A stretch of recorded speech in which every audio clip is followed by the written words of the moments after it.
fourth barrier that tends to hold people back when it comes to improving their technique is it takes them too long to learn this lesson. And that is, you have to learn how to take feedback from climbs. When you fall, you need to ask the question, what happened? Like that is the most important question you're going to ask in all of rock climbing. What happened? It's a thing, like you should be doing it as often as you fall and stare at your skin. Just ingrain it, create this little habit loop of you stare at your skin and you ask what happened. You ask the question, but then what are you looking for? Are there a series of follow-up questions that you're then asking? So that's just it. Yeah, you fall off, and I think starting as vague as possible is perfect. You can just be like, I did not get to the hold. Perfect. Right. Cool. Like, I think trying to overdiagnose a problem immediately can cause problems. And a lot of us are verbal processors. So I love saying this out loud. And if you ever pay attention to high level climbers when they're climbing together, they are constantly talking out loud and just saying things out loud. And if you're a sport climbing partner, a good way you can be a good partner is literally just like let the climber just talk at you. Because a lot of times there's so much benefit when they fall where they're just like, oh, this happened and this happened. But saying those things out loud, it makes them a reality. So if I say out loud, I didn't get to the hold. Okay, and suddenly it's like, okay, well, why didn't I get to the hold? Like, I went pretty powerfully. What was each of my four limbs doing? Did I drive with both feet? Was I driving with both hands?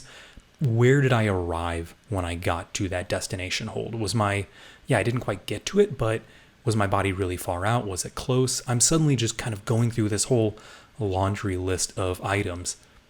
If you know your own traits, like if you know, let's say if we're sport climbing, you're like, I fell. Why? I was very pumped. Wonderful. That means you're sport climbing. Like, yes, we all get pumped. Why did you get pumped? Suddenly that's a big question because were you afraid because you were above a bolt? How much were you trusting your feet?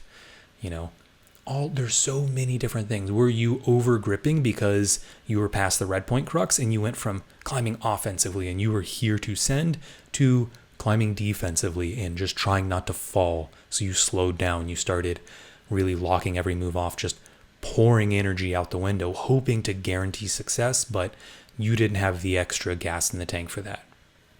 So we need to be honest with ourselves and learning how to ask these questions. And this is the game we play. All right, y'all, just a quick break here to ask you a question. Do you do a lot of lead climbing like I do? If the answer is yes, you need to check out the Neox, which is this new belay device by Petzl. I just tried this thing out at the gym. I love how it works. It was designed with lead climbers in mind, and I got to say, it works great. You can think of it basically as a gree-gree. So it looks and operates the same, but there is some magic engineering inside of this with this little wheel that spins, and it allows you to pay out slack quickly and smoothly when belaying somebody on lead. Like there's zero friction, which makes it very low impact on the belayer. It does not hurt your shoulders to be belaying for a while, and very easy on the climber to clip draws and not worry about getting short roped. And because it's Petzl, it's the best of the best. You can find your Neox at your local gear shop and just swing on over to petzl.com to learn more and access the inaccessible. Finding the correct challenge for you, it means so much, and it creates that drive and having the challenge that feels just beyond your reach, but you still have enough belief that success is possible. These things are so necessary. And if we're chasing the wrong goals, it's not going to get you out of bed in the morning. It's not going to make you think like, ooh, I need to make sure I get some good sleep. I want to eat well so that I can be well fueled for my training for this thing. Something James Clear refers to as keystone habits. You have this one goal that because of that, everything trickles down and you say, okay, I want to be more focused for this thing. I want to better myself for this. We need to be challenged for us to push ourselves. And it's the same thing. It might be that you kind of just climbed until you got to a comfortable level and you don't project or you don't really go beyond that now. It could be that You are waiting for the perfect conditions to start trying really hard things. You say, oh, I want to be in great shape and I want to be really strong and I'm going to wait for my life to calm down before I, go start projecting again or go try really hard things. And if we're not really challenging ourselves in a kind of uncomfortable way, even just slightly uncomfortable, it's very hard to improve technically. What do you encounter as the why, if that's even that important, but maybe more so, how do you then help your clients to work through that and be comfortable with challenge? I think your phrasing there was great when you said comfortable with challenge, because I think that is a big part. There's a few things that it can be at play.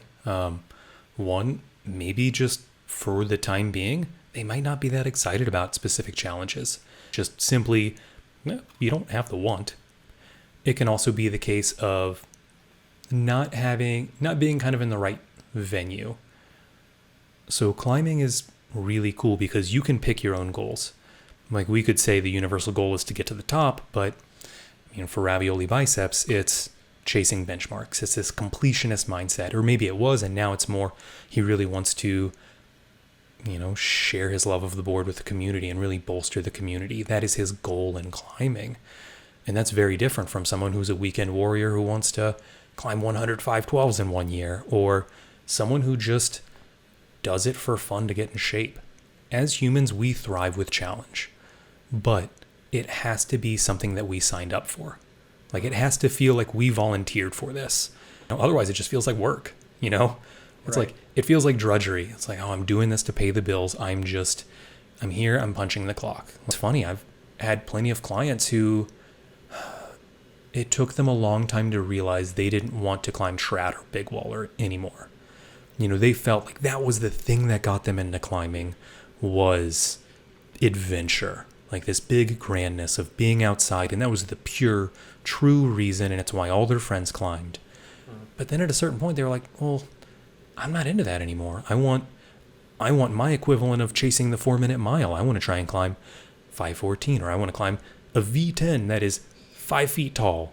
And you have to be able to pivot and say, okay, this is what my new goal is. And then the very last point on this is just simply discomfort. Like it's uncomfortable to be uncomfortable, like for a lot of us, it's easy to not fully challenge ourselves because, without just continuing to repeat the word uncomfortable, we don't like it. Comfort is nice. And if you feel like you're in that zone, my challenge for you, or what I would recommend, it doesn't have to be a challenge. This doesn't have to be, you versus me. But what I would recommend is try and figure out what actually does get you motivated. What are the goals? What are you psyched for? It doesn't matter what your friends want to do or what they think or what the general public thinks. I think grade chasing is a fun example. I was a distance runner, and I think I've read every book that's been put out on the 4-minute mile. And I was telling a friend years ago about the concept of grade chasing or number chasing.